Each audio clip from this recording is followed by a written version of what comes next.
Assalamualaikum warahmatullahi wabarakatuh.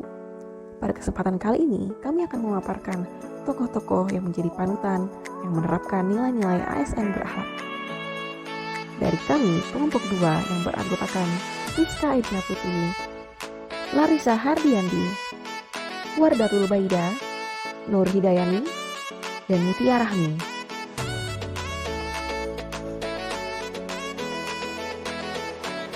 Saya Nur Hidayani. Adapun tokoh panutan yang menjadi pilihan saya dalam penerapan nilai-nilai ASN berakhlak yaitu Gubernur Jawa Barat Bapak Muhammad Ridwan Kamil. Adapun penjabaran penerapan nilai-nilai ASN berakhlak sebagai berikut. Pertama, berorientasi pelayanan. Beliau ramah, mau mendengar, tiada henti untuk melakukan perbaikan dalam berbagai kebijakan untuk memenuhi kebutuhan masyarakat. Kedua, akuntabel, yaitu beliau transparan dalam kinerja yang dilakukan, amanah dan cermat dalam menjalankan tugas dan tanggung jawab. Ketiga, kompeten, yaitu memiliki hard skill dan soft skill yang baik, serta mencoba mempelajari setiap hal baru. Keempat, harmonis, yaitu beliau memiliki jiwa sosial tinggi dan rasa peduli yang tinggi, serta berinteraksi sosial baik secara langsung dan aktif bermedia sosial membangun ruang silaturahmi. Kelima, loyal, yaitu taat dalam aturan, sikap ikhlas dan berdedikasi, menunjukkan sikap yang mampu memilah yang mana layak menjadi konsumsi publik atau tidak.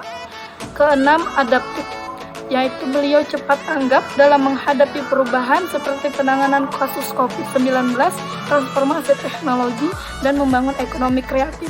Terakhir yaitu yang ketujuh, kolaboratif, yaitu gaya kepemimpinan beliau yang partisipatif, membangun kebudayaan masyarakat dan bawahan, dan menarik minat dalam melakukan berbagai kerjasama. Tokoh panutan saya yang menurut saya memiliki penerapan nilai-nilai berakhlak dalam hidupnya adalah presiden ketiga kita, yaitu Baharudin Yusuf Habibie.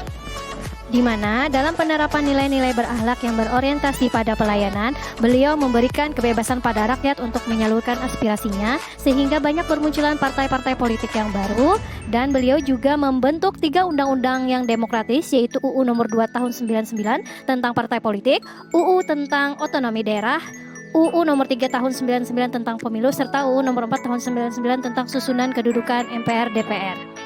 Untuk akuntabel, beliau adalah pribadi yang bersih dari korupsi, kolusi, dan nepotisme. Untuk kompeten, beliau berprestasi dalam bidang teknologi, terutama di penerbangan, dan beliau juga dikenal dengan julukan Bapak Teknologi dan Bapak Demokrasi Indonesia. Beliau adalah orang yang sangat menghargai perbedaan, baik agama maupun budaya. Beliau juga tak pernah ragu untuk bergaul dengan orang beda agama, suku, dan ras. Untuk loyal, beliau adalah seorang sosok yang sangat cinta tanah air. Kala itu beliau sangat sukses menjabat direktur perusahaan pesawat di Jerman. Kemudian ada datang panggilan dari presiden. Tanpa ragu beliau memutuskan untuk pulang ke tanah air dengan alasan adalah untuk memberikan segala ilmunya untuk kemajuan bangsa Indonesia. Habibie Economic adalah salah satu cara yang dilakukan oleh Habibie agar ekonomi Indonesia kembali bergeliat dengan konsep Habibie Economic, yaitu menggenjot sektor industri supaya memiliki nilai tambah.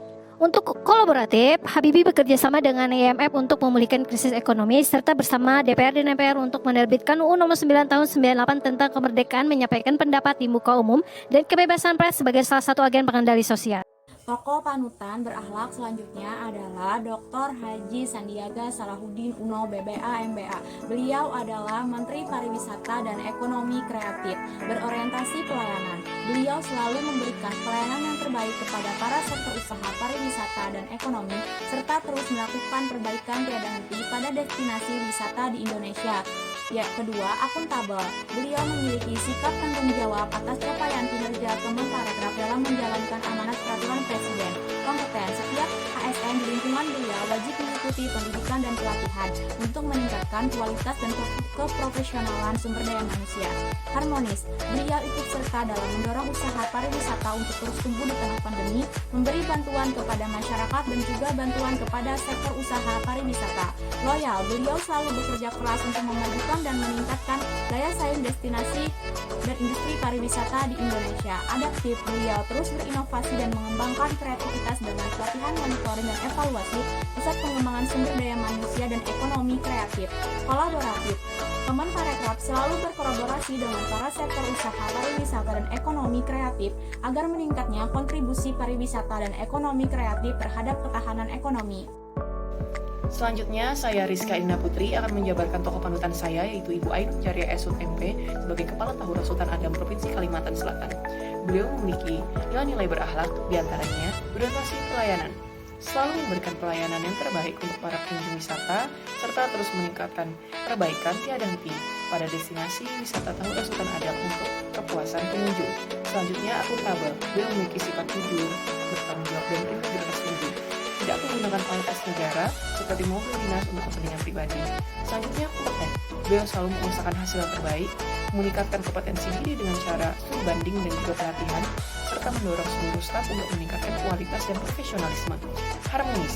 Beliau memiliki sifat suka menolong kepada staf yang kesulitan saat masa pandemi, selalu menjaga hubungan baik kepada atasan dan staf serta masyarakat di kawasan konservasi Tahura Sultan Adam. Loyal.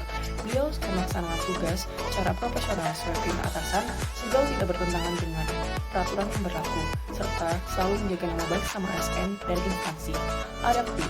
Beliau dapat beradaptasi dengan perubahan dan terus berinovasi untuk mengembangkan kreativitas, seperti pembangunan rumah anggrek sebagai koleksi flora.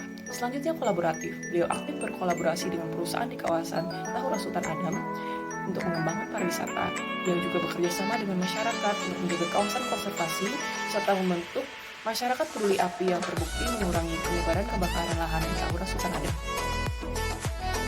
Assalamualaikum, nama saya Wardatul Baida, INDH 16. Saya akan memaparkan tokoh panutan dalam praktek berakhlak di pemerintahan, yaitu Dr. Randa Hajah Khofifah Indar Parawansa, MSI.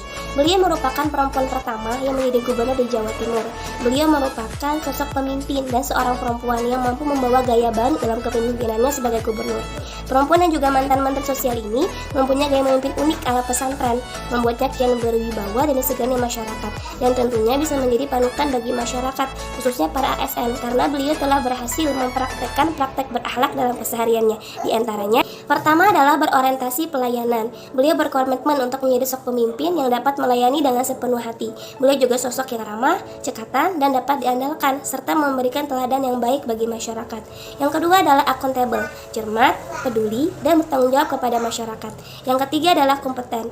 Beliau berhasil mencetak berbagai prestasi, tidak hanya pada level lokal, namun juga level nasional. Kemajuan dari berbagai sektor di kota yang dipimpinnya menjadi bukti bahwa ia merupakan orang yang kompeten di bidangnya. Keempat adalah harmonis, membangun lingkungan kerja yang kondusif, menjunjung tinggi toleransi, dan menghargai setiap warganya apapun latar belakangnya. Yang kelima adalah loyal, menunjukkan sikap yang loyal yang selalu berusaha mensejahterakan rakyatnya. Keenam adalah adaptif, cepat dan tanggap dalam perubahan-perubahan yang ada. Salah satunya saat COVID baru menyebar, beliau langsung menyediakan rumah sakit tanggap darurat untuk menangani wabah COVID agar cepat teratasi. Yang terakhir adalah kolaboratif. Beliau terbuka dalam kerjasama untuk selalu memberikan yang terbaik bagi masyarakat. Salah satunya bekerja sama untuk dengan PLN untuk membagikan listrik gratis bagi masyarakat yang membutuhkan. Dari semua tokoh-tokoh pilihan yang kami jabarkan, kami memilih satu tokoh yang menjadi tokoh panutan ASN berakhlak, yaitu Ibu Ainun Jariah SHUT MP sebagai Kepala Tahura Sultan Adam. Alasan kami memilih Ibu Ainun Jariah sebagai tokoh pilihan adalah beliau mampu menerapkan nilai-nilai ASN berakhlak di kehidupannya sehari-hari dan juga pekerjaannya. Beliau terbukti mampu meningkatkan kepuasan pengunjung dan juga masyarakat di sekitar kawasan konservasi Tahura Sultan Adam. Kemudian beliau juga terbukti meningkatkan pariwisata Kalimantan Selatan lebih dikenal dibandingkan sebelum beliau menjabat. Sehingga kita dapat menjadikan beliau sebagai contoh dan juga motivasi agar kita semua dapat menjadi ASN yang berakhlak. Sekian pemaparan dari kami. Terima kasih. Wassalamualaikum warahmatullahi wabarakatuh.